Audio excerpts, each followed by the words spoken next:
अवास्तविक चीज़ों को लेकर मन में कभी डर पैदा मत करो, न होने दो। वो वास्तविक नहीं है, वो ना तो कभी था और ना कभी होगा। इसके विपरीत जो वास्तविक है वो हमेशा से था और उसे ना तो बदला जा सकता है, ना कभी नष्ट किया जा सकता है। जो मनुष्य किसी अच्छे काम में लगा हुआ होता है, अपने आने वाले समय में उसका अंत कभी बुरा नहीं होता है। मनुष्य अपनी 3 प्रमुख कृतियों द्वारा नरक के द्वार पर पहुंच जाता है। वह 3 प्रकृतियां काम, क्रोध और लोभ हैं। मनुष्य का समस्त निर्माण उसके विश्वास के फलस्वरूप होता है। जैसा वह सोचता है उसी के अनुरूप वह बनता है। परिवर्तन इस संसार का नियम है। इस एक नज़र में तुम असीम संपत्ति के मालिक बन सकते हो, दूसरी नज़र में तुम दरिद्र बन सकते हो। इस इंसान के रूप में इस धरती पर तुम्हारे कुछ कर्तव्य हैं। अनिवार्य रूप से अपने कर्तव्य को निभाओ। किसी से सच्चा प्रेम होना शुद्धता और दिव्यता का प्रतीक है। जो कुछ भी हुआ है उसमें तेरा कोई योगदान नहीं है, इसलिए तुम्हारी सारी परेशानियां व्यर्थ हैं। हर चीज़ की शुरुआत मुझसे होती है और ख़त्म भी मुझ पर आकर ही होती है। इंद्रियों से मिलने वाला सुख सच्चा नहीं होता है। इंद्रियों का सुख पहले तुमको अमृत की मिठास देगा, लेकिन बाद में तुम्हारा विनाश कर देगा। तुम अपने जीवन को सार्थक बना सकते हो, लेकिन इसके लिए तुम्हें मेरी शरण में आना पड़ेगा। अगर तुम्हें मेरी बातें अटपटी लगती हैं तो तुम्हें अपने नज़रिए को बदलने की ज़रूरत है।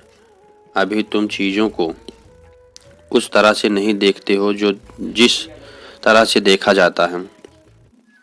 अगर तुम एक बार मुझ पर विश्वास कर लिया तो तुम्हें जीवन में कभी निराश होना नहीं पड़ेगा। एक बार जो मुझ पर विश्वास करता है उसको मैं कभी छोड़ता नहीं हूँ। जो मेरे भक्तों के साथ धोखा करता है उनके लिए मैं सबसे बड़ा शत्रु हूँ। अगर किसी ने मेरे भक्त को एक बार भी धोखा दिया तो जन्मों जन्मों तक मैं उसका उद्धार नहीं करता हूँ। इस दैवत्व का सर्वोच्चम मैं हूँ। सब कुछ मुझ पर निर्भर है। अगर तुमने मेरे बारे में जान लिया तो तुम्हारा कल्याण निश्चित है। मैं हर दिल को एक मंदिर की तरह देखता हूँ।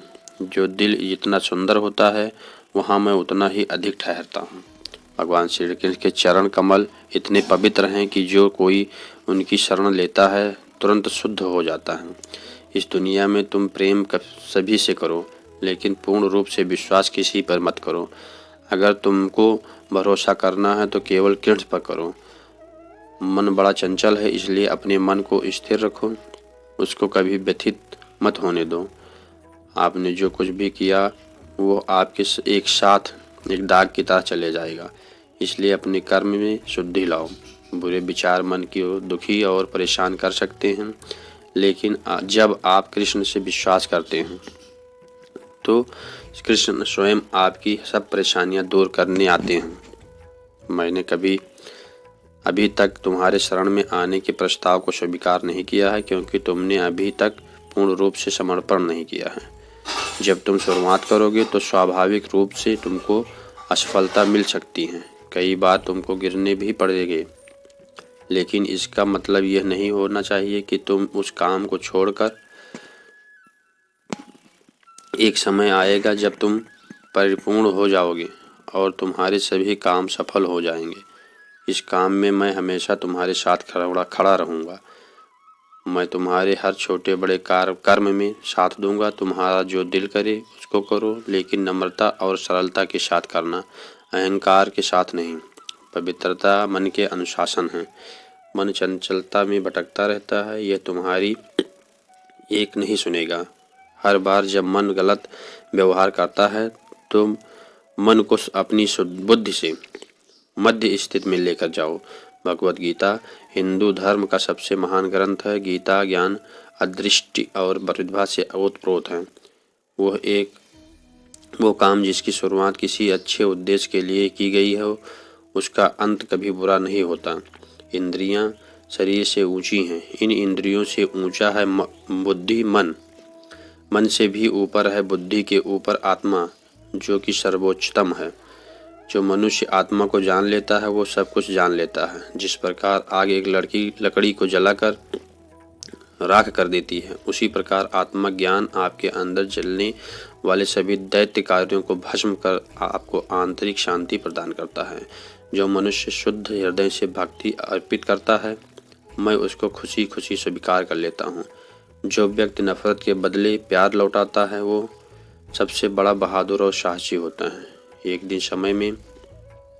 ही समय में मन में दो विचारों को लेकर चलने वालों के लिए कोई सुख का मार्ग नहीं है और समस्त लोगों के परमेश्वर के रूप में जाना जाता है।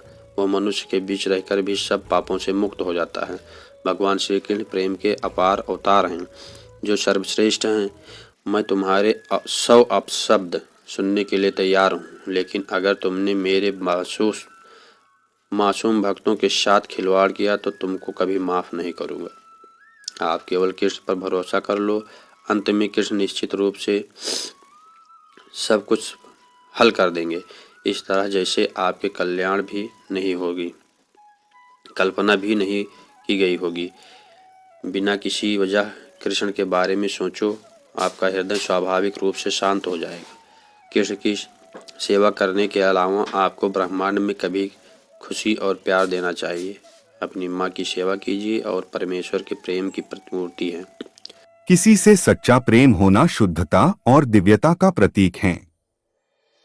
जो कुछ भी हुआ है उसमें तेरा कोई योगदान नहीं है, इसलिए तुम्हारी सारी परेशानियां व्यर्थ हैं। हर चीज की शुरुआत मुझसे होती है और खत्म भी मुझ पर आकर ही होती है। इंद्रियों से मिलने वाला सुख सच्चा नहीं होता है। इंद्रियों का सुख पहले तुमको अमृत की मिठास देगा, लेकिन बाद में तुम्हारा विनाश कर देगा। अगर भगवान तुमसे ज्यादा इंतजार करवा रहे हैं तो तैयार रहना, वो उससे कहीं ज्यादा देने वाले हैं जितना तुमने मांगा है। ऊपर वाले की न्याय की चक्की धीमी जरूर चलती है, लेकिन याद रखना ये पिस्ती बहुत अच्छे से है। कर्म का फल व्यक्ति को उसी तरह ढूंढ लेता है जैसे कोई बछड़ा सैकड़ों गायों के बीच अपनी मां को ढूंढ लेता है। इतिहास कहता है कि कल सुख था, विज्ञान कहता है कि कल सुख होगा। श्री कृष्ण का उपदेश व्यक्ति के जीवन को मार्गदर्शन तथा प्रेरित करता है। जो मनुष्य श्री कृष्ण द्वारा बताए गए प्रेम, ज्ञान तथा उन्नति के मार्ग पर चलता है, वह जीवन के वास्तविक सत्य को प्राप्त करता है। गीता के उपदेशों में श्री कृष्ण का व्यवहारिक दर्शन मिलता है। कृष्ण ने मनुष्य के जन्म से लेकर मरण तक की प्रक्रिया का अपने मुख से वर्णन किया है। जीवन मृत्यु से परे व्यक्ति ईश्वर को प्राप्त करता है, ईश्वर की लीला का आनंद लेता है। आशा है उपरोक्त लेख आपको पसंद आया हो। अपने सुझाव तथा विचार कमेंट बॉक्स में लिखें।